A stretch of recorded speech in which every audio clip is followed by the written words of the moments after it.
Guys, I'm bringing the party to you. Snakes. Why did it have to be snakes? You big dummy. Oh, great Odin's raven. Say hello to my little friend. I stepped in a ditch last night, man. I almost pulled my balls off, man. You take drugs, Danny? Every day. Good. What's the problem? Yeah, David. Giggity, giggity, giggity, giggity. Oh, no punchy beer well without. I'm the doctor.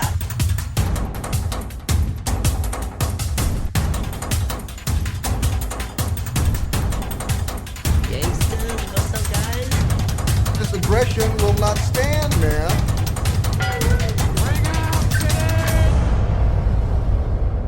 Engage. Quiet, numbskulls. I'm broadcasting. Hey, everyone, shut up. You said news. I was about to start talking and go. Hey, everyone, season 14, episode 401. Hopefully, if this thing works, I have to constantly look like I'm keep playing with this thing all the time, trying to figure out what the fuck's going on, but we are all back. It is myself, Jan, Tits McGee / Scott, and Paul, our international correspondent, which I call him all the time. Which basically doesn't really do a whole lot of difference unless he's exactly specific about the BBC or Britain or England. Most of the time we talk about the same shit that's over here. Well, there's big news about the BBC this week. Have you seen it? I don't know. Fuck him. I don't give a shit. Yeah. But if he sues the BBC for $1 billion, that'll be quite amusing because they really will cancel Doctor Who then. They'll use it as a reason to cancel Doctor Who. Yeah. Donald Trump causes Doctor Who to be canceled. That'll be the headline from the BBC. Nothing else. Nothing else. They better be quick. I think it's. I don't know how much life it's got left in it. We can talk about that later. Yeah. No, that's fine. It's just it feels like, and again, I've not watched the show. It feels like they're just waiting for a year or so, and then they're going to say quietly, you'll see a little thing on page 16 of some newspaper, Doctor Who has been put on a hiatus. Yeah. It's only a matter of time. So. Yeah, Did you notice that Disney had dropped it? Yes. Yes, that was. I had read that. One of the commenters said, when you're dropped by Disney over after 2 years, you know you're in trouble because that was going to be a big deal for them. Yeah, I didn't even realize it was 2 years. I thought it was 1 year. I couldn't believe it. I thought, wow, why had Disney dropped it? There's no one was watching it. Reasons, I suspect. No one was watching it. I mean, there's so much on that platform that, if you have a lot of 10 to 12-year-olds, they're not going to go looking for Doctor Who episodes from 1974. And, using that, your older base fans want science fiction stories, not preaching science fiction. Exactly. I've seen people blaming the actor. I don't blame him. I blame the creative team. The guy's a good actor. It's the creative team's the fault. The actor just does... He may have some comments about stuff that's going on, but he doesn't write the show. He doesn't force the direction of the show. So there's some folks in Hollywood. There's a humbleness that some of them have, and there's an arrogance that some of them have, and that's across the board. And I've seen some actors, they're so humble, and like a Tom Cruise or a Morgan Freeman, they're just humble actors. And then there's this. It is, I don't want to go full grandpa. It's the younger generation. There's an arrogance to everything they do, even when they're promoting it. And it's a turnoff right out of the gate. But well, it's part of that TikTok or social media thing on. Yeah. You think you can say anything you want online, and then for some reason you can believe you can do the same thing when you're out in public. There's a reinforced arrogance there, and it's hurt a lot of projects where you're thinking, okay, you had to say that, but you could have waited a week or two till your project got off the ground before you shot yourself in the foot. The foot, head. That sounds so much better. Yeah, shot right in the head. So same difference. same difference. Well, if your brains are in your foot, sure, okay. Are we going to news or are we going to stuff we watched? You know, you drive the show, Mr. Newsman. Let's start with you. We can always jump on you. Well, what do you want, news or no news? Do news. We'll go on the stuff after. Actually, when we were speaking about Disney, actually, you know, this is a fun one. Do you guys know who David Coverdale is? Coverdale? No. Whitesnake, No, Deep Purple? I don't think so. From what? Whitesnake and Deep Purple? Whitesnake, the band Whitesnake Oh. and Deep Purple? Oh, Yeah. Right, okay. No. Yeah. He's retiring after 50 years of rock and roll. And when I heard about this, well, actually, I was surprised. I just happened to be online when the video popped up my thing. He just basically went in, very James Bond. He had a martini in his hand. He's like, folks, after 50 years, I've enjoyed every minute of it. And, you know, he thanked everyone. It was like a 3-minute video. And he said, I'm retiring from the game. And when I saw that, I was thinking, how many of those guys, and I don't know that either one of you watched any of the Ozzy documentary. Well, I keep forgetting to watch that. Yeah, there is a scene, and I won't give too many spoilers, but there's a scene literally that was taped right before Ozzy died where he said he was looking forward to retirement. And that was like, I remember watching that thinking to myself, how many people are going to see that, singers especially in their 60s and 70s, say, yeah, okay, I think I'm going to go now. Well, you know, they don't want to be Ozzy in that aspect where you literally are looking forward to retirement. Sharon was looking forward to retirement. They moved to that huge estate out in, I'm not sure where they're at in England, but they had planned on enjoying the last years of their life, and then boop, that's that. And I'm curious how many musicians or anyone in that area are like, okay, maybe I'll go now. And when I was watching that video of David Coverdale, it felt a bit like that. Like, they had thought about it for a bit. I mean, he, he's worth like $25 million, 74 years of age. He's had some medical problems. But, something like a song like Here I Go Again from 87. That's the first one that springs to mind. Yeah, I mean, and it springs to mind because I've never seen a woman make love to a vehicle before, but she fucking pulled it off pretty good. Tawny Katan on the hood of that fucking car. I'm telling you, that woke up more boners in 1987 you can shake a stick at. That's just the way it worked. Yeah, God bless the actors. Yeah, incredibly iconic video. And that's where I first heard about Whitesnake, was that album that came out in 87 had like 6 singles on it. Just fantastic. When he made the announcement, his wife on her Instagram said, I'm glad this is finally happening, even though when I met him 35 years ago, he said at that point in time he was retiring. So a lot of those rock and roll guys, they're just lifers. I think I may have mentioned this before. When Ozzy passed away, Alice Cooper said that. Alice Cooper, he was doing an interview, and he said, there are guys that are lifers, the Stones, the McCartneys, they're just not going to stop until they can't do it anymore. He said Bob Dylan still does 200 shows a year.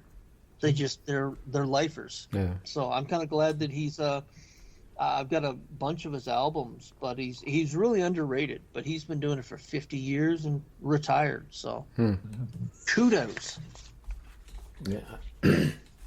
You got that album, the one where you just with the girl making love. Again? Huh? Oh, yeah, I got that. I have that album. Yeah, that was their self-titled one from '87. It's just one of those. It's iconic. Like I remember the '80s. That video was everywhere. That's when, it was a bit raunchy, but nothing compared to today's standards. But her doing the splits on that fucking head of that car, holy shit. Disney Plus and soon feature AI generated short form content created by users. Oh yeah, sir. Quickly had to redline that. Just sleazy fucks. I mean, it's the amount of lawsuits that's going to come out of this because, and I'm not going to go too far down the AI rabbit hole. I do have another story about it actually down the road here, but it's so much easier to just steal from people using AI and say, "Oh, it's AI, it's out of my hands." Does your story later on talking how about certain people are now creating laws to block the use of AI using their stuff? This is about Morgan Freeman. You know, he's Okay, we'll save it.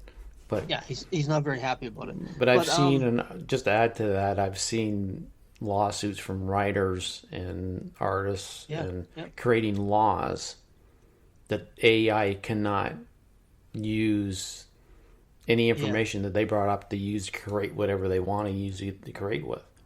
So yeah, it's going to be a boon for lawyers over the next 10 years because there's so much law that's going to be made around this. But it's also an easy way.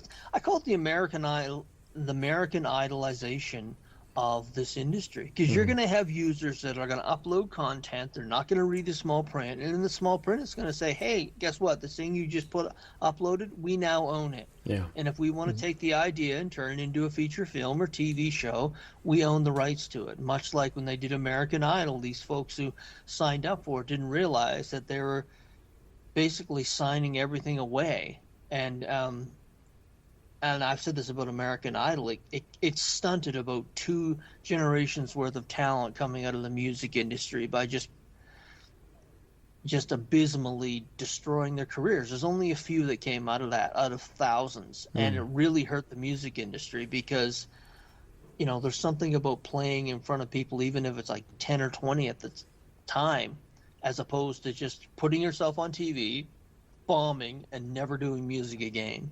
And that's where I think AI is going to go, because you're going to have people upload it, and Disney's just going to say, thank you very much for the idea. And after about 5 years, people are going to say, I don't want to do this anymore. I hate the industry. I hate what it's become. And Mickey will be stroking his little Mickey cock with all the money coming in. Yeah, it's not. And people say, well, you shouldn't fear AI. It's not a fear. It's a fear of the death of creativity, because that's what it's going to be. I mean, you know, when you learn a process, there's something chemically goes on in your brain where you enjoy it. There's a sense of accomplishment. But AI, it's just a fucking cheeseburger. Jim Lee, in a speech I saw online, talked about, and he mentioned the same thing. You know, being there and emotionally into your art and the sweat and the creativity and the feel of the pen, or I mean, I'm assuming a lot of them do it in computer, but the pen on the pencil and the transfer of energy that way into the AI has none of that. It's just cold. And like he said, he said in that speech that as long as he is in charge of DC, there will be no AI art in it. No. So. But you will start seeing people do AI comics within a year or two. They're doing it now. It's going to happen. Yeah. No, but I mean, it's going to start to gain more acceptance. I mean, as I said, I don't want to go too far down the AI rabbit hole, but there's already people in different industries that are like, how about this? There was a video of a cat on a doorstep. It was AI created. You know, sometimes cats will meow on the doorstep and wake you up in the middle of the night. Yeah. This cat was out there playing drums, and then this cat was playing a sitar, and then this cat was playing, and this lady would come out and yell at him, and the next clip was him playing a different instrument, and this fucking cat was doing it, an actual cat, and he was playing a trombone, and then he was playing a saxophone. She's like, will you get off my doorstep? And it was the funniest fucking thing I had ever seen. And I said, that's what most drug dealers do. They give you a very good hit at first. And I was sitting there saying to myself afterwards, I was like, fuck. I like the one with the cat with the bazooka shooting at the house next door. Yeah, exactly. There's a bunch of them out there. Some of them hit. You know, and anything is successful, they'll be like, okay, let's give more of that. But so Disney Plus is going to be doing that, and I think it's going to just give them ideas of how to make movies for cheap, because people are legitimately going to give up everything and not read the fine print, which is going to be about that high, and give away the house. In that vein, Morgan Freeman went full Shawshank on AI clones of his voice. And there's a couple of them out there. Michael Caine's out there. Actually, Michael Caine and Matthew McConaughey just signed contracts with this AI company for use of their voices. Morgan Freeman has not. And he said, quote, his lawyers have been very, very busy tackling unauthorized use of his voice. And it's fucking everywhere. I mean, he's got an iconic voice, and people have been using it for years outside of the AI realm. He had a great quote: "Don't mimic me with falseness." I love that line because that's basically what it is completely. But his fans have been pointing out all of this, and that's kind of where it started. His fans said, "Look, this site is using your voice unauthorized," and he thanked his fans for. He said, he thanked his fans for pointing out these fakes, and I guarantee his lawyers, and as I just said, lawyers are going to have a field day between lawsuits and writing law for this new technology over the next 5 years. He was asked about that AI actress Tilly Norwood, I think her name was, and he said, "It's not real. None of it's real." And you're seeing a lot more actors kind of speak out now and say this is garbage. I can't watch anything. There's a ton of it on YouTube. There's an actress, a British actress, Ellen Thompson. Yes, Emma Thompson. Emma Thompson. She goes, "Fuck off!" Basically, to fuck off with this shit. I can believe that. Yeah, she looks like the it's person one who of would those say things that I don't think I'll ever watch. There's a difference. You can tell even now, although it's a much better than it used to be. I mean, I saw an AI video with politicians in it, and I was like, oh, fuck. It's going to change aspects of the world we never imagined. I mean, there's going to be, when you see what you can do. If we thought stuff like revenge porn and stuff like that was bad, when you can literally make your enemy suck someone's dick or something, holy shit. It's going to be a really dark, dark world in that aspect. Yeah. It's going to be carnage. Yeah, so. it's okay. I can watch the world burn. Yeah. That's the way some men just want to watch the world burn. Yeah.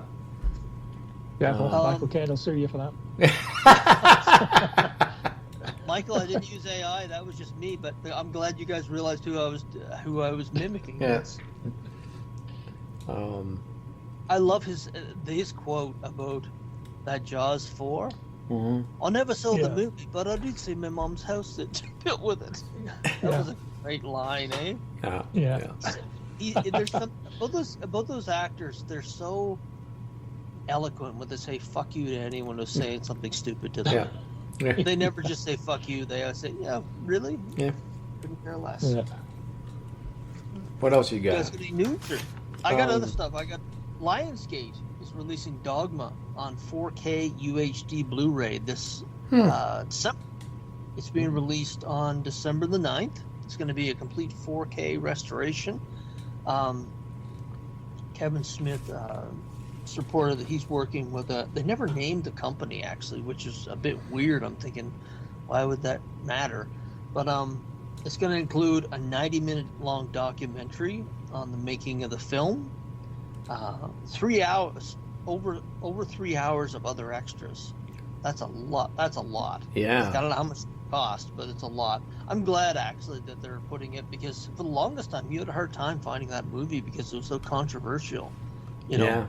It's been out of print for a long time. Yes. I've got it on DVD. Yeah, I do I've had too. it for a long time. When it was first available, and I'm glad I got it when I did. Yeah. I didn't think I was ever going to be able to get it again, but now that it's been restored, I'll buy a newer version of it.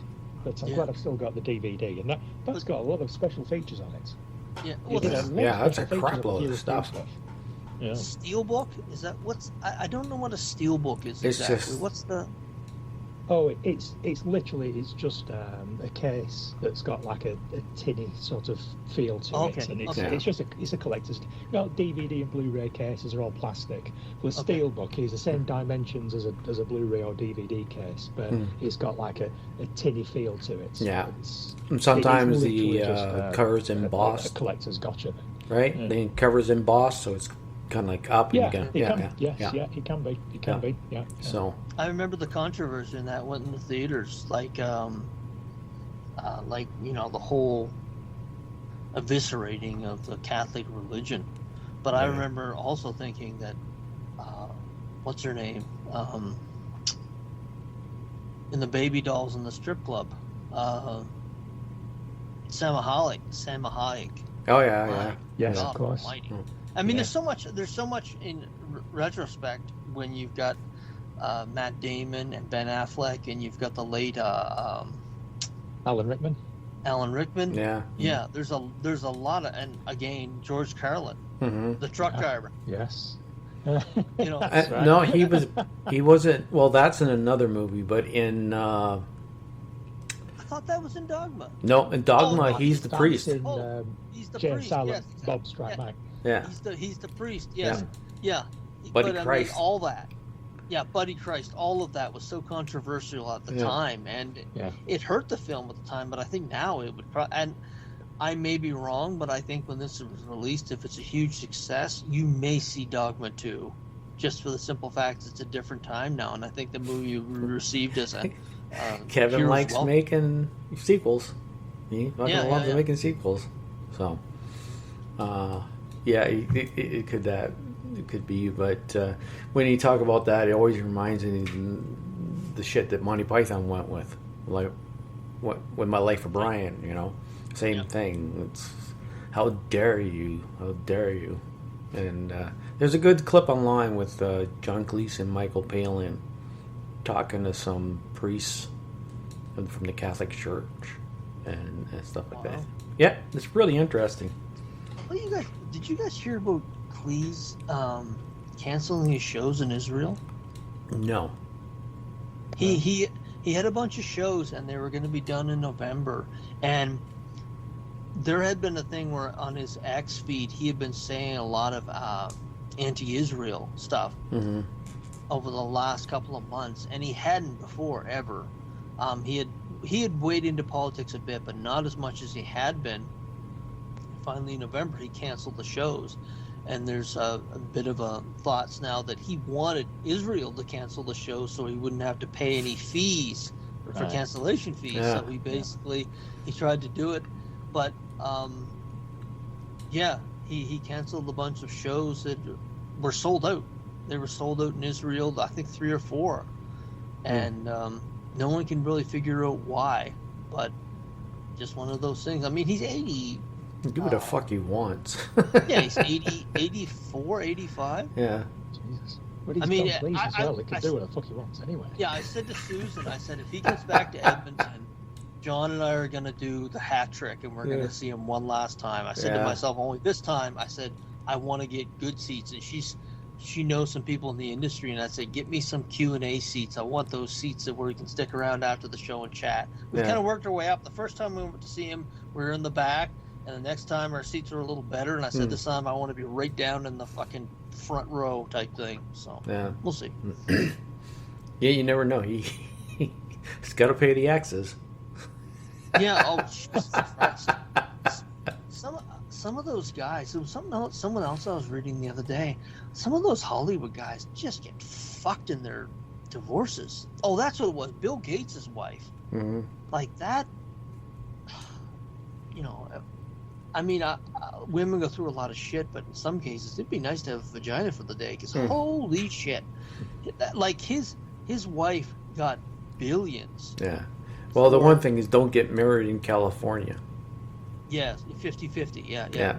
But she got billions, and, her resume consisted fucked Bill Gates, But, I mean, she's also given away his billions, too. She doesn't keep it. She's giving away his billions for years, which, I don't think she'd admit, but part of it's probably a big fuck you to him.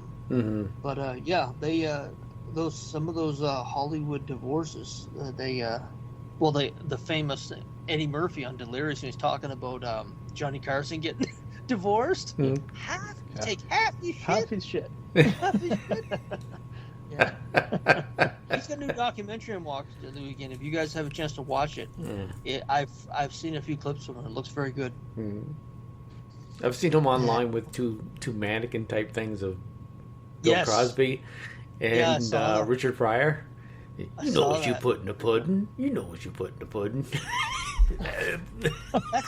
That's the Eddie Murphy I missed, by the way. Yeah. Like, he's got that comedy in him. I wish he'd do another stand-up series. I wish he'd do another stand-up. And there's a lot of comedians that have said he's got it in him still. He's just a dad now. Yeah. I think sometimes they get in in their 50s and 60s, and like, I'm a dad, I don't want to see this stuff, but it's still in them. When I saw that, when he was talking, you know, about Cosby, I was thinking to myself, he could do another stand-up, and it'd be a stand-up special. It'd be pretty impressive. Mm-hmm. If he ever needed a lot of money, he could easily just put a show on. Oh yeah. Oh my God. Yeah. And if they wanted a tour, him and Dave Chappelle on tour, holy shit, they just sell out. Yeah. You know? Yeah. Yeah. They would both make a lot of money off that show. Jeez. Yeah. Now this is one of those stories. When I first read it, DC and Marvel are creating crossovers, and they seem to be doing a lot of them. I read did either of you read the Deadpool Batman crossover? I have it in my pile, but I haven't touched it yet. No, I didn't. Yeah, it's not a bad story for a one-shot. They're going to do another one. I think I mentioned on one of the last shows how they're playing out. But there was a couple that dropped without a lot of fanfare. Thor and Shazam by Al Ewing was put on Marvel Unlimited, which is their digital platform. It was put on there 2 days ago. And the Fantastic Four and Flash was put on the DC Universe Infinite platform, which again is their digital platform, written by Jeremy Adams.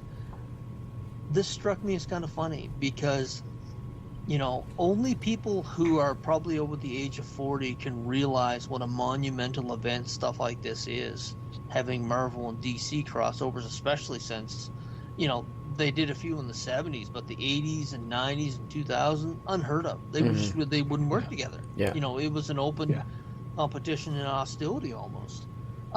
So the fact they put it on their digital platform tells me they're trying to get their older folks to go to this digital platform, which bodes not well for their floppies and the reason we go to the shop every Wednesday. Mm-hmm. No. This time 30 or 40 years ago, it would have just been snuck out the back door. It'd be was coming months in advance. Yeah. And there'd be like 5 different variant covers, at least. Yeah. Talk about variant covers. We went into the shop on Wednesday. He has two racks with new comics, and then on the other left-hand side he has a rack of last week's. But the new one for the Wednesday, there were so many multiple covers of books that he had to take the top rack from last week's and put some over there. And it has nothing to do with how much books there was to read. It was just each one had like 5, 6, 7 fucking multiple covers. Yeah. And that's all the reason it looks full most of the time. So if that gimmick ever crashes, or the variety, because the blind bag thing is the next big thing coming, where they're just basically sticking rare comics into blind bags, so you have to buy the bag to see if you can get it, and it's gimmicks. Well, and sooner or later, these speculators are gonna leave the industry like they did back in the '90s, and when they do, it's gonna be rough. Well, there's the guy, he's in there, and usually 11, but he's in there sometimes when we're there. He bought 1,000. Yeah, of this one book. 1,000. 1,000 copies. So he can try and get this special covers and stuff. He never did get the one, the 1 in 13, but he got something he could probably make his money back. But buying 1,000 books in a hope of trying to get this one fucking cover. That's over $5,000. Yeah, that's over $5,000. And I'm looking at the guy and I'm thinking, you're not a lawyer, you're not a doctor. Mm-hmm. You can tell you can tell by looking at certain folks what business. And I was sitting there saying to myself, either you're a roughneck in the oil industry or you deal drugs, one or the other. And I'm watching this guy, and he's literally putting the comics, because they're bagged, he's putting the comics in one of those paper cutters. Yeah. And just bringing it down all at once. Mm-hmm. And they were streaming it. I think they had a phone in there where they were streaming it live. I don't know who, but someone, So. Yeah, they were just streaming it live, and it's just, that's where, I remember watching it when we were in the shop, and I was thinking, that's where we're at right now. It's not even about the stories anymore. It's just look at the cover lottery. I got. Yes, it's just a lottery. It's just a lottery in the art. Mm-hmm. It's not really about the stories anymore, and it's a shame because of this. As I said, when people move on, kind of like what the folks of the Marvel Universe from 2012 to 2019, they moved on, and folks in this industry will move on to the next thing that they think is going to make them money, and when that does, it's going to be kind of rough for the comic industry. But that's, maybe that's why they're doing the blind bags now. But where else can they go after blind bags? After you literally just have a blind lottery like that, where do you take your product? I do. The only news I have, I do see stuff, but I never mark it down. But the only thing I do have, because it's something I want, is the Star Trek Lego Enterprise D that's coming out. So it's coming out Saturday, let's say Friday in the States, because it's their Black Friday. It's coming out. $350 American for this. Nice. And it's 500 Canadian. Well, about $100 more, and it's 300 and some odd pounds in the UK. I was talking to What's that? Yeah, the exchange rate's favourable for us. If it's $350, it'll be slightly less than that. Yeah, but that doesn't always work out that way. You no. Use the exchange rate because of tax and yes. When you said 300 pounds, the first time I was that's a big fucking Lego, and I was like, you fucking Canadian savage. What is wrong with you? 300 pounds? That big fucking one with Harrison Ford threw over his head? Fucking savage. But I'd love something like that as well. And the last Amazon Prime Day, which over here was only a few weeks ago, they produced the Millennium Falcon Lego sets. Yeah. It shaved a couple of £100 off the price of that. Yeah. And I thought, shall I buy one? Is this the time? Shall I get one while I was going to say while it's cheap. It's not fucking cheap. It was still 500 and something quid. Yeah. But I didn't. I can't afford to spend that on a Lego set. And what would I do with it after I've got it, or after I built it? To just sit here. Well, I don't have room for it. Yeah. I just sat on the desk right in front of me. So I am gonna try and buy it, but you have to be there to buy it. You can't. It's Lego exclusive. You have to go to a Lego store. So this, I'm not gonna. It's just one of the things I want to get, put them at, so when I'm sitting in my chair shitting in my pants, hey, look at that. So there's a Lego store here in Edmonton? I didn't know There's two of them. I know only two. There's probably more, but there's in West Edmonton Mall, there's a Lego store, and then in Southgate, that's close to me. Yeah. So I went to the hobby shop that's just down the street, really, if you want to call it that. They are not selling it because it is Lego exclusive. So, okay, but it's so yeah, it's going to cost me a few bucks. But Lee at the store said, he says, you know what? In a few years, you could probably, because it's coming with 8 little figures, right? The whole crew and everything. And he says later on, if you wanted just to sell the figures, you could make your money back probably because they'll be worth something just on their own. So. Wow. Yeah, that was something I might do because I don't need the figures to keep falling down and me picking them up or fucking losing them or something. Yeah. I said, I just want the ship. I don't have to have a fake little Picard sitting there with a fucking brickhead.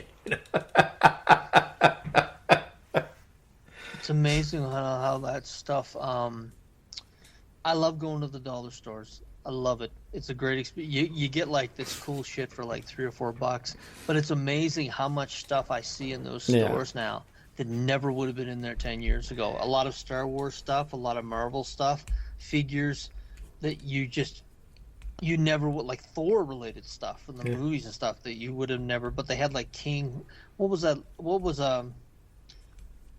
was the female and they called her King so-and-so. And there's 10 of those figures in there. They can't give them away, so they're just selling them off at the dollar store. Yeah. And I notice a lot of that stuff in there now. So, some of it's a hit, but I think they're starting to that will be a hit. That Lego you're talking about will be a hit. But I'm glad they're starting to move away from stuff that they just can't give away down the road. So.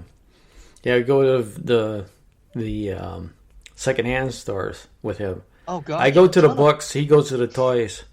Walking out the fucking. And I'm like a bloodhound. I can just sniff it out, and there it is. I'm taking that home with me. I remember that. Remember that Millennium Falcon that I found? With it was missing the cockpit window. Yeah. And it was a beautiful version of it, and it was $20, and I'm kicking my ass for not buying that. But I'm thinking, how am I going to find the cockpit? But I'm sure I could have. Yeah. But it was this wonderful version of the Millennium Falcon for $20. And it was just missing the cockpit window. So, so yeah, if you want to, we'll be stopping here for a commercial break here in a few minutes. If you can see on your time. Christy. Oh, Christy. I was just going to do another. Do one more then. You started. Just don't leave people hanging. Was Sydney Sweeney bombed at the box office? Oh, okay. Yeah. Biggest bombs of all time, actually. It made $1.3 million in domestic, and that girl for not saying a lot, God, she's been taking a lot of shit. Mm-hmm. Like she's got a background in marketing. She knows when to just act and when. She's very media savvy, but they have just been going at her like since that American Eagle ad came out. I mean, she's a beautiful woman, and they put her in jeans because she's got a great ass. And that's got to be the stupidest fucking thing I ever heard. But they turned it into a controversy. That's what I mean. Basically a Nazi, which is so weird. Stupid. I feel sorry for her because just from literally doing a jeans ad, there's a portion of the country that thinks she's a neo-Nazi or supportive of the Third Reich, which is so fucking bizarre. Yeah. And she should have added, I have a good set of jeans that shows off my ass. Then no one would have said anything. Maybe talk about her ass from then on, but this movie that just came out, Ruby Rose, do you remember her? She was the new Batwoman. Mm-hmm. She attacked her for, she basically said this Christie was this person that this movie is based on was a lesbian. Mm-hmm. And because she was a lesbian, she felt that she could talk on this lesbian issue. Yeah. So she said, you didn't know anything about her and blah, blah, blah. And just to have attacked someone over something silly like that, but it doesn't have the effect that it used to. I mean, the interview with the news reporter that Sydney Sweeney had, where she tried to basically get her to apologize for, I don't know what the hell she wanted her to apologize for. Well, that stuff doesn't work anymore. It did 5 years ago when you could just accuse someone of something and they would just grovel to you, and that doesn't work anymore. And that interview was fantastic because she just said, when I have something to say, you'll hear what I have to say. And she shut this woman down, and this woman's going to be a meme forever, like forever. There's hundreds of it where she got the interview, and I don't understand her mindset where she worked at the I think it was GQ. She worked there for like 7 years. She got this awesome interview handed to her, and she took out her sniper's rifle, and she just fucked her career. Good luck getting anyone else to sit down with you again to have a conversation. I've read certain things or saw certain things. She looked really uncomfortable asking those questions, and I think part of the reason they're saying is that she asked those questions because she was pushed from higher ups that asked those questions. That could be it. She didn't want to do it, but they said, you got to ask her these questions. This is what you have to ask her to see if we can get her in a gotcha moment.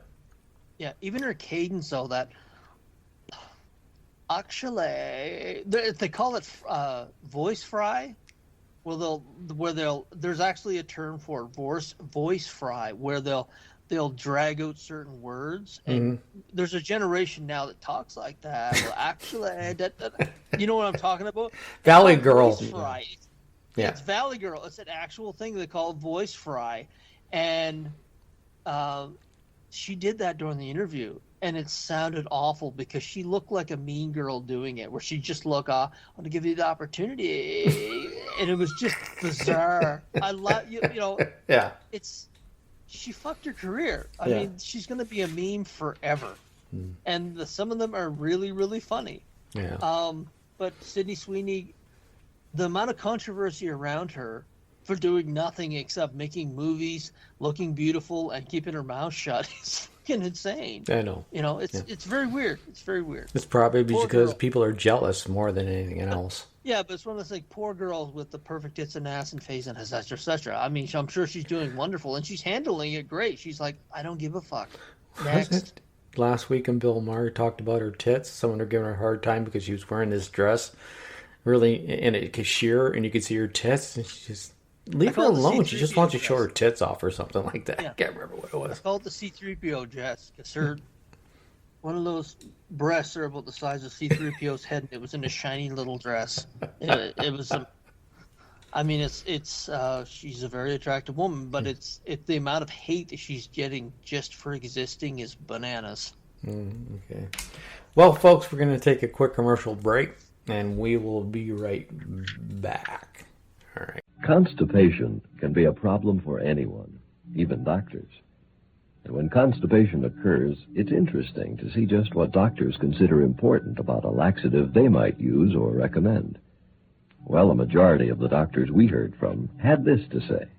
A laxative should be effective, gentle, close to natural acting. A medicine that can be used with complete confidence. Now, X-Lax has been popular with many doctors and millions of people over the years because chocolated X-Lax is effective. Overnight, it helps you toward your normal regularity. X-Lax is so gentle, so close to natural acting, there's no upset. That's why many doctors and millions of people use X-Lax with complete confidence. X-Lax, the laxative that helps you toward your normal regularity, gently, overnight. You know what? I should have messaged this before we did the show, Paul. Did you get the chance to see Predator's Badlands? No. Oh, I wanted okay. to go and see it this week, but my film buddy couldn't make it, so we pushed it to next week instead. Okay. So I toyed with the idea of just going to a matinee performance by myself. I thought, that's not fair, because my friend wants to go and see it as well, Yeah. so it's going to have to wait. So no spoilers. But I believe it's good. Yes. It's good. Well, Scott and I saw it, so we'll wait. We can wait till next week or next time. Yeah, I'll definitely see it next time, because I'm planning on going to see it next week.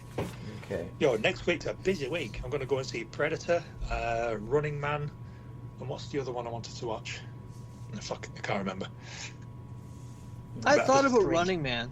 but I saw some of the reviews from people that I respected, and I'm like, nah, I can wait till it gets back on the big screen or my big screen. Yeah. Well, they're doing an early bird performance at the local cinema, so it won't be very expensive at all. So all I need to do is just get myself down there for $12.15. Oh yeah. How far is the cinema from your house? The bit, isn't it? It's a great question. It's about, I'll say a 20-minute drive. Yeah. Yeah. Well, no, I say a local cinema. There are two local cinemas in inverted quotes. One's about 10 minutes from the house, and the other one's 20 minutes. And the one that's 20 minutes away is doing the early bird showing. So okay. I thought, fuck it, just for a small amount of money, I'll go and see the Running Man at the cinema.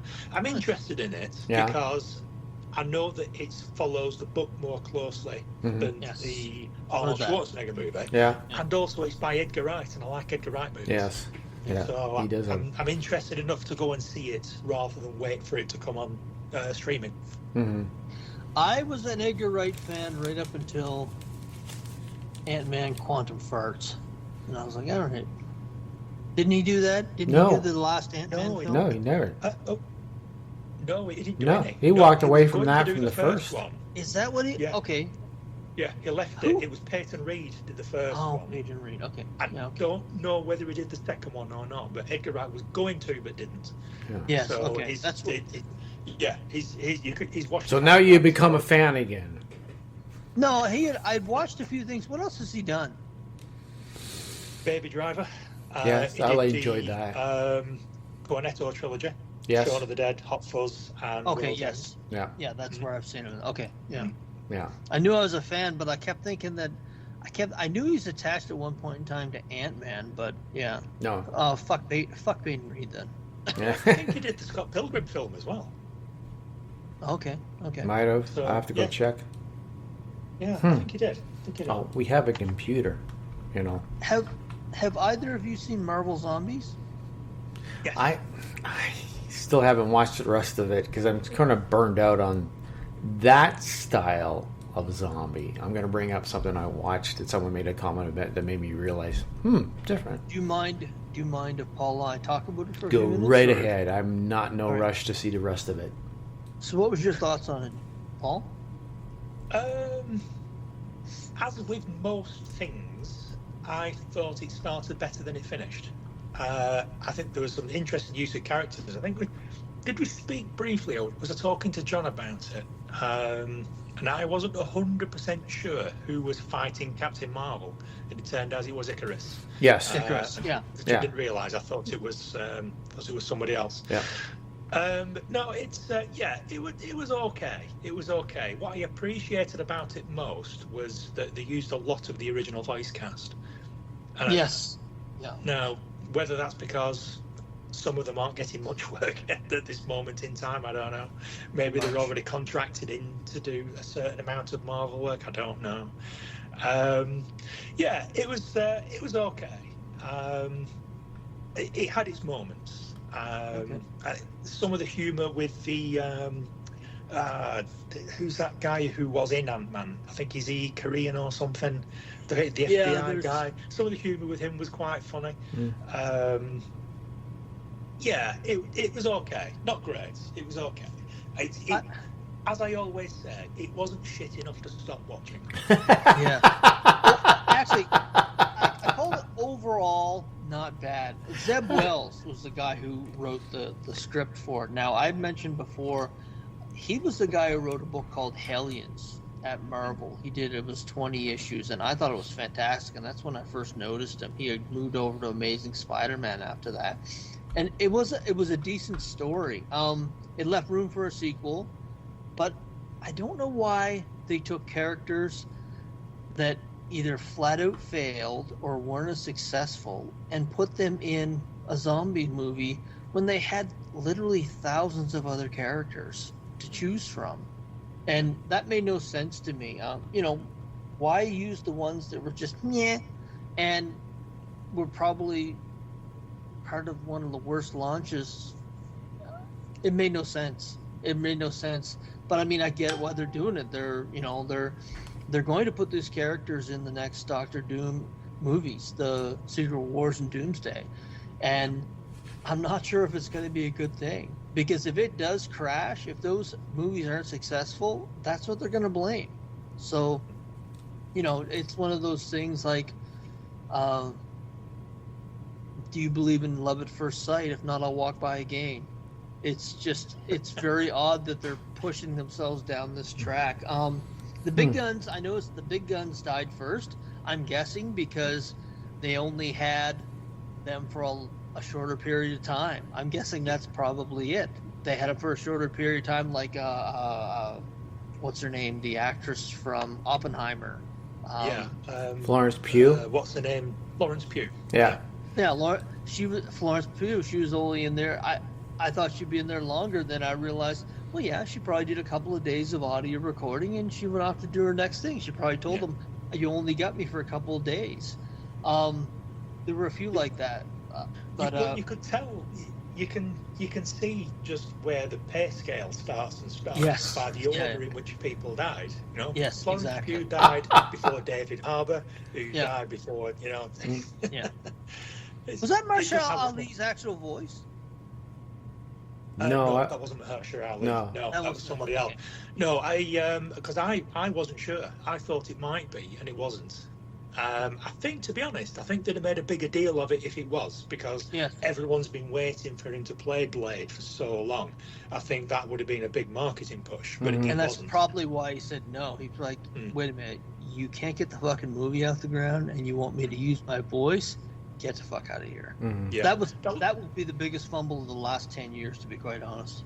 Oh my God, that's money left on the table. That's just ridiculous. But no, he was one of the characters that was criminally underused, to be quite honest. Yeah. Because the very brief moments where they gave him some decent fight choreography, it just kind of showed what it could have been, rather than what it was. But I suppose there's so many fight sequences you can see. But it just ended up. Like I say, it started better than it ended, and it always feels a bit cheap and a bit easy when you just end up with the most powerful people just fighting each other. In this particular case, like a million zombies. You had like Super Hulk battling a million zombies. It's like, that didn't take you long to write that, did it? That bit of the script, that bit of the plot, that didn't take a lot of thinking about. That's just most powerful people just smashing each other until one of them failed. It seemed like they included everyone from that Phase 5 to give them some work, because everyone was in there. They had Blade as Khonshu, so that they could put in Moon Knight, and they could they used Namor and Baron Zemo. Khonshu was actually the what's the name of the guy? Abraham. Oh yes. It was the actual voice of Khonshu. Oh yeah. Voice. I noticed that. Oh really? But he only had about 2 lines, so I don't know how much that cost them. But Zeb Wells' storyline helped it, but I was thinking, if they could have had different characters, and there are thousands to choose from, it probably would have been better received, because it kind of just disappeared after a couple of weeks. Well, it's an animated show, and they still put the C-list characters in there. You could have put all your A-list characters in it, and everyone would probably be more interested in watching it, even if it wasn't actually Chris Evans or Robert Downey Jr. or Scarlett Johansson actually doing the voices. If you had your A-list characters actually in this story, then more people might be more interested to watch. Because really, who gives that much of a shit about Awkwafina's character from fucking Shang-Chi? And I found some of the dialogue and it's the same problem I had. I won't mention that. Forget it. Okay. Well, I just thought it was the same zombies. It's the same fucking thing. And when you mentioned about the heroes fighting heroes, that's a real tendency in Marvel, because I've heard this before and I agree with it. They have shitty villains. When you have your heroes fight each other instead of fighting villains, a group of villains, then that tells me your villains suck. You don't have the confidence in your group of villains to carry a story, Well, there was nothing clever or interesting about how it ended. It was just who was the strongest. That's all it boiled down to. Who's the strongest? That's just going to determine who's going to win this fight. Yeah. It's like, that's not really interesting, is it, though? If you watch that Doctor Strange movie, something Madness, you basically saw the ending of Marvel Zombies 2. It was just Scarlet Witch and the Horde against a bunch of other people who didn't fare too well. You know? She has said, there's a few that have said, who was the actress who played Wanda Maximoff? Elizabeth Olsen. Yeah, Elizabeth Olsen. Yeah. She has said, Elizabeth Olsen said that, and you can tell when they're being cagey and when they're be like, I need more than that. Famke Janssen said about Doomsday, she said, I don't know whether I want to do that, but I mean, who knows until it actually happens.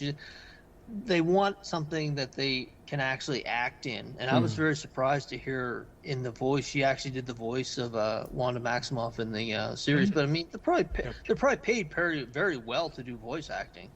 Oh, sure, yeah. You walk in your day clothes. There's no special anything about it. You walk in, make sure your voice is clear, and you're done for the day. No big deal. I hated the fucking fact that they can't get it out of their thick skin that Kamala Khan is not an A-list character. And fuck, guys,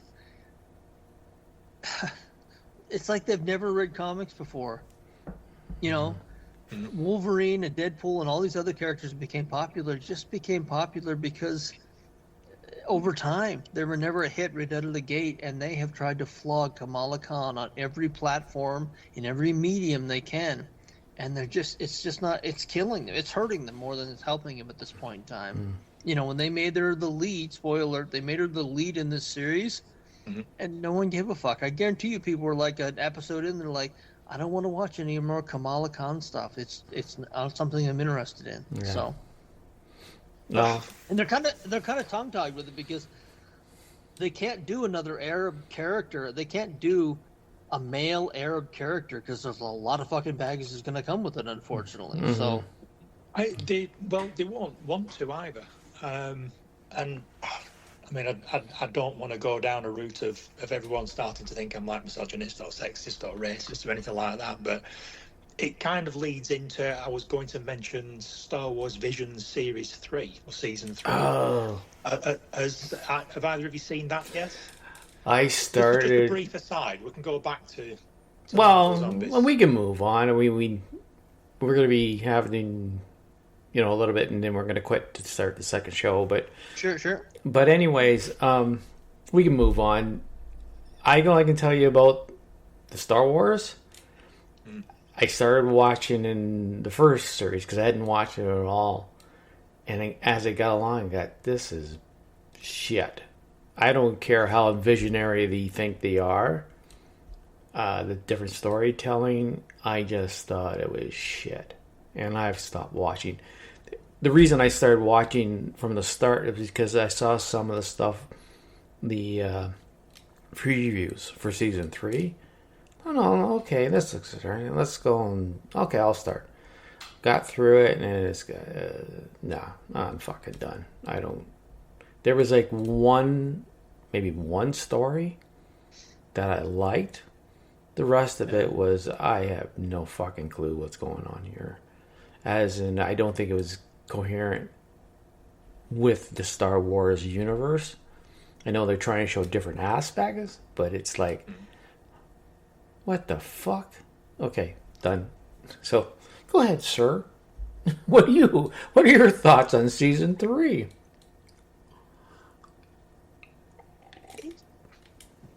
It's about as good or as bad as all the other ones. It's okay. Just more of the same. It's I don't think I think the only one of the Star Wars visions that really sort of sticks in the mind and really stands out is the first episode of the first season where it's got the samurai guy, and that was pretty good. And in the first episode of the third season, they bring back the samurai guy, but they make him not quite as good as he was in the first one. I don't know, story reasons, I suppose. But the only thing that I really noticed as I was working my way through them, and this may or may not be why Kamala Khan is the lead of Marvel Zombies, or why she's been pushed to such an extent, but in all of the Star Wars visions up to where I've seen all but 2 of them now so far, and every single one of them, the lead is a young girl, and I don't give a shit. It doesn't matter to me.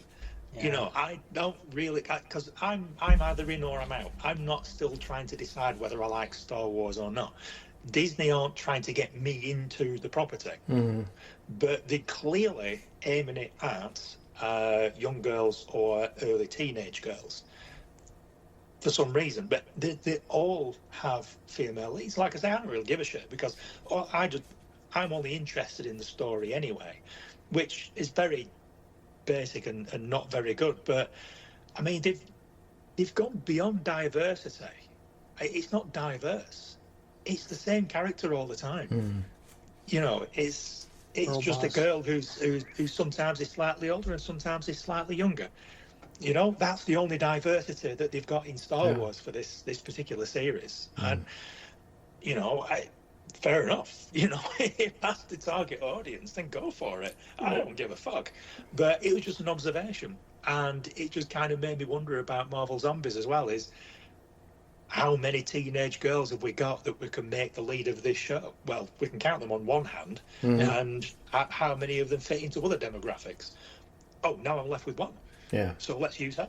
Yeah. So I don't know if it was Scott or somebody I saw somewhere talking about Disney is losing the male demographic. They are absolutely, and you know what? I'm going to go further than you. they have told their entire audience across all the platforms and all the IPs, we are trying to turn this into a female brand, and it's so fucking bizarre, but it's just where they're at. And I honestly, if this Doomsday and Secret Wars doesn't work out, I hope they fire probably 200 people. Just pull it up by the fucking roots. Just, I'm talking Feige, I'm talking Kathleen Kennedy. They just, it's an ideology at this point in time. We're going to make this as female as we possibly. The future is female. Yeah. Remember the t-shirt? That wasn't a joke. They meant that. They were going to do that. They said they were going to do that, and that's what they're doing now. And I've never seen a company commit suicide on such a financial level to put a point across. It's bizarre. I'm going to link this to the guy that was on Bill Maher in the first segment, talking about how society in a market. No, I'm going to fuck this up probably, but talking how society is slowly turning men not into men, if you know what I mean. Oh, fuck it. When I see some of the dialogue of some of these shows, I'm thinking, have you guys ever been in a room with a fucking teenage boy before? Like, it's just bizarre. Well, everything's, they're making it so there's no interaction. So that's why you get these incels that kind of go crazy, is because there's so much online and doing stuff that way that it causes them, they don't have any experience of going outside the world and interacting with people. And so it's almost like Western society is kind of like, we're gonna beat males down until they're nothing, and it's probably why the birth rates are down. There's a reason why they made the Joker too. It's because the Joker had such a message that was resonating. If you remember when he's like, if you do you're gonna get a really fucked up society, and that was the absolute truth. And I've always said the Joker too was just them trying to smother the message from Joker. Yeah. And it's just bizarre. And you're seeing it on a level now. And when Galloway was talking the other night, I was thinking, yeah, you're right.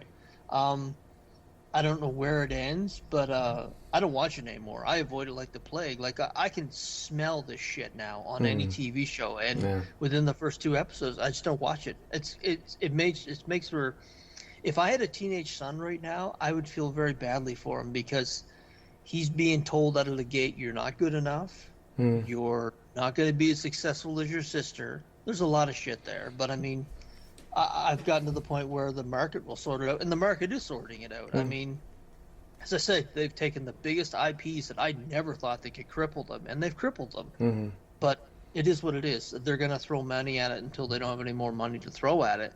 I've not watched the show that you're speaking about. It doesn't surprise me in the least, because they've done that with practically any IP you can find of Star Wars. I assume it's just standalone stories about different aspects of the Star Wars universe. Okay. Yeah, that's right. Well, it's also taking the culture that the people that are creating the story, and they're creating it in their version from their culture, which is fine, but it just... Well, they're Japanese, because it's Japanese animation studios that are doing them, because the original dialogue is in Japanese, but there is an English voice track as well. But to be honest, some of the imagery is pretty cool. When you get people sort of kind of wearing stormtroopers uniforms, but they kind of samurai'd up a little bit. It's pretty cool. I don't mind that. I don't mind the concept. I don't mind the principle, and I really don't give a shit that they're all female leads at all. I just want good stories. I just want Star Wars to be good. If I'm watching something that's Star Wars related, I want something good. I just want to watch a good Star Wars. I don't give a fuck who's in it. I don't give a shit. Just make it good. That's all I ask. Yeah, it's just an observation that they're all female leads. That's the same thing, Paul, with me. It's just stories are just... I don't think they're very good.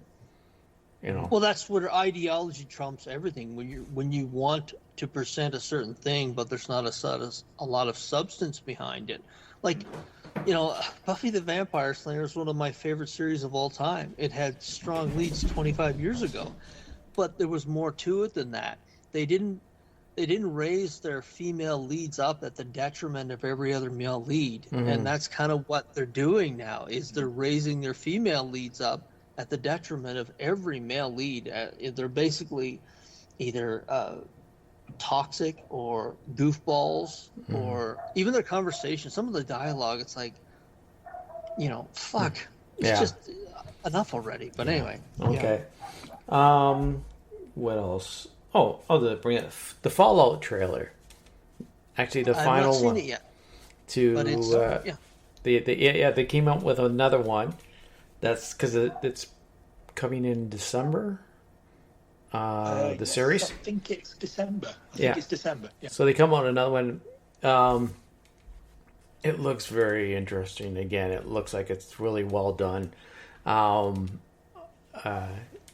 It's they have to create their own universe away from the video game, but it's I'm looking forward to it. There's very few shows I look forward to watching now, and then that one hopefully keeps things interesting, so I don't get fucking like.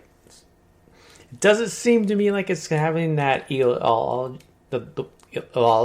I can't get the word out, but we were just talking about it, having that certain agenda they have to talk about. Doesn't seem like it's in there. It's a well-balanced show. I like it. So I enjoyed it. Give you a chance to go watch that. It doesn't give a lot away, but it gives you enough to get you, okay, I'm ready. Plus, it's only the second one. It's not like, every 3 weeks you're getting a fucking brand new one, and now you know what the movie is. You don't have to go. So, go ahead. Have you been watching, Paul? Have you been watching Daryl Dixon Walking Dead? Yes, I have. Yeah.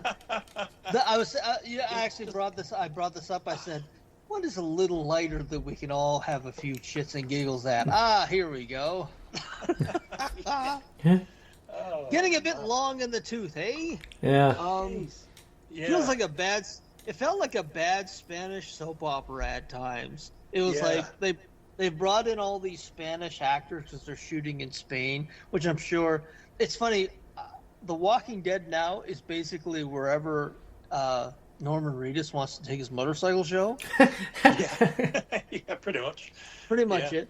So they go into these smaller towns and they use the locals, which look at the camera a lot, by the way. When they're doing the driving through scenes, you can see the locals looking at the camera. It's just they never spent near as much time as they should have in the UK. But the fact that Stephen Merchant was the last Brit alive was worthy. I like that.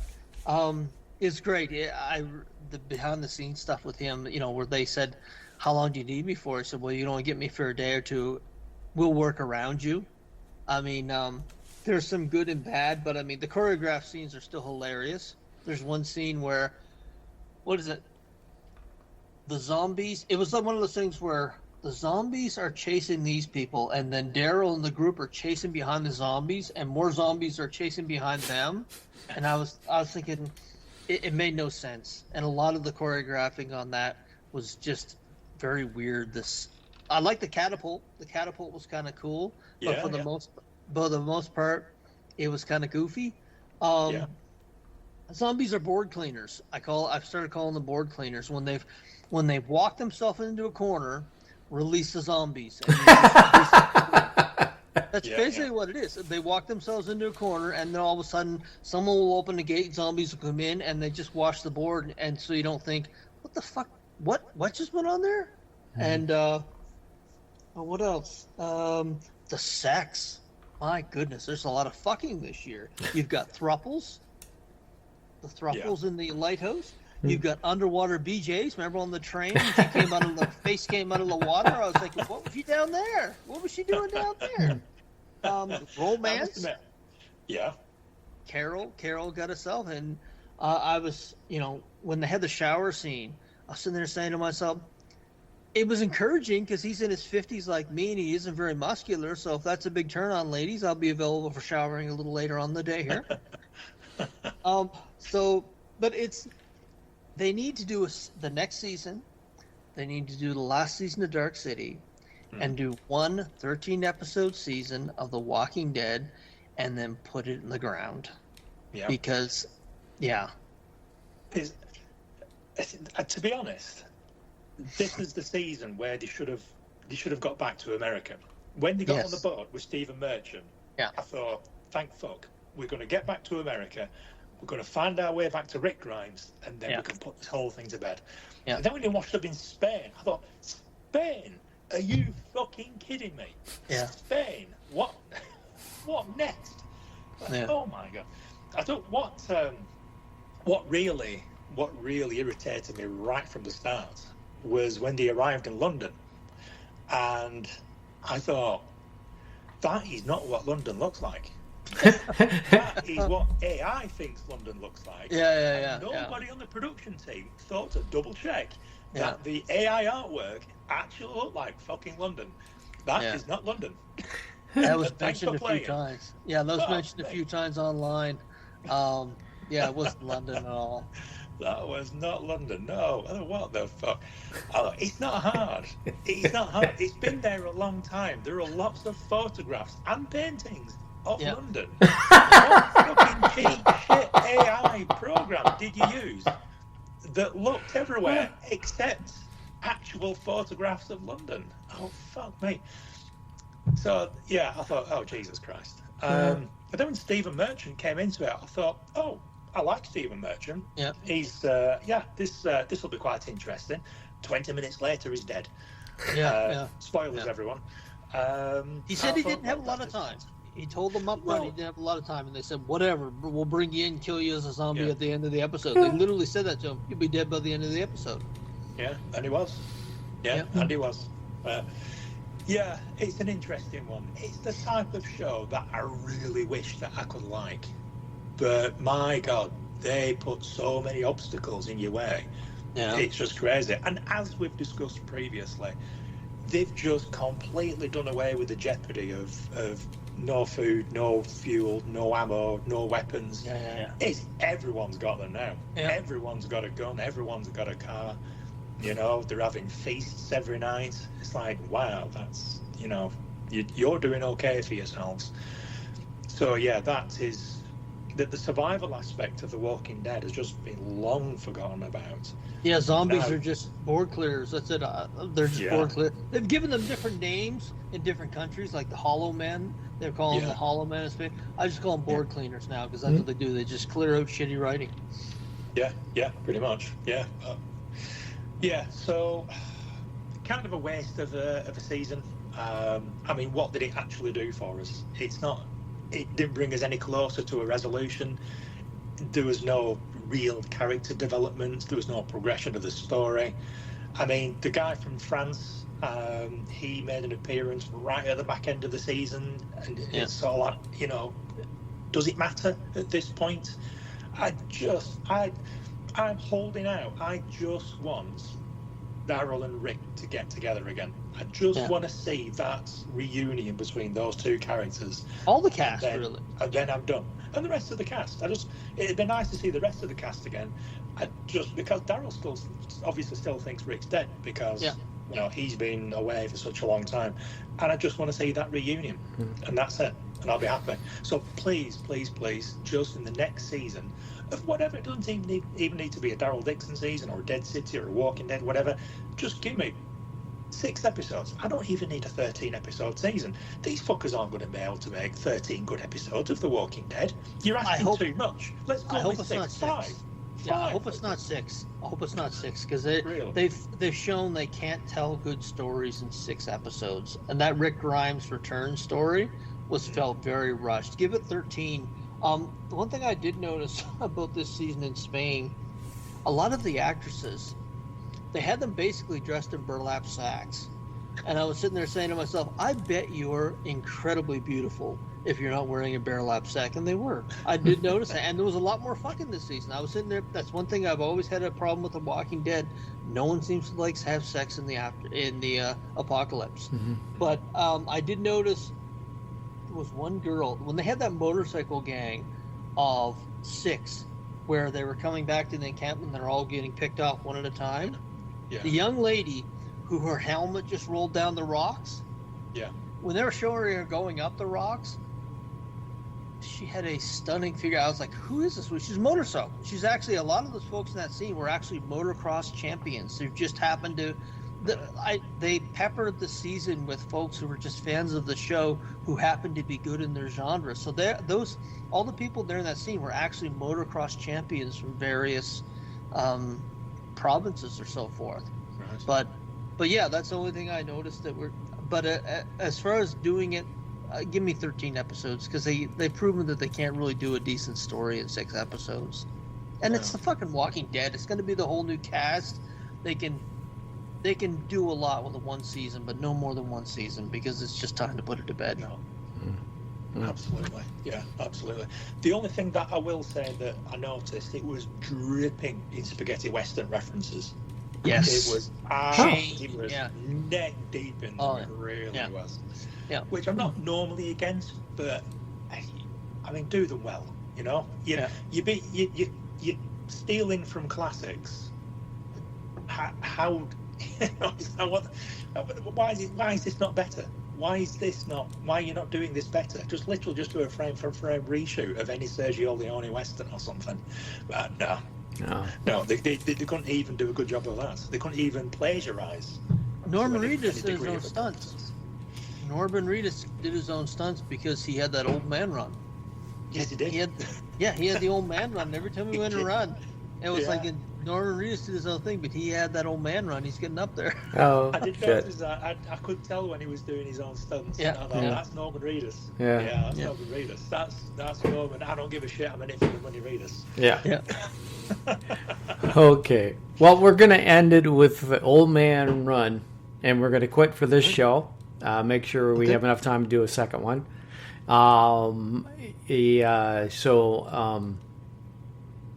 Thanks for tuning in, folks. That's a quick end. We'll move on to the next one.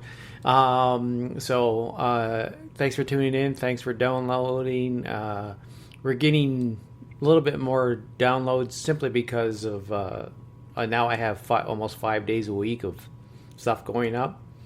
If you notice, I've changed the icon for a thing. Looks like we're in a theater radio, because that's basically what I'm hoping they change it into, sort of like a radio station in a way. If the more I get bored, the less I have to do, the more I'll be adding. So I think that's it. So until next time. See you next time, folks. Yep. We'll see you in a little. Bye for now. Ladies and gentlemen, my mother thanks you, my father thanks you, my sister thanks you, and I thank you. That's all, folks. Thank you. Come again. Why, you little?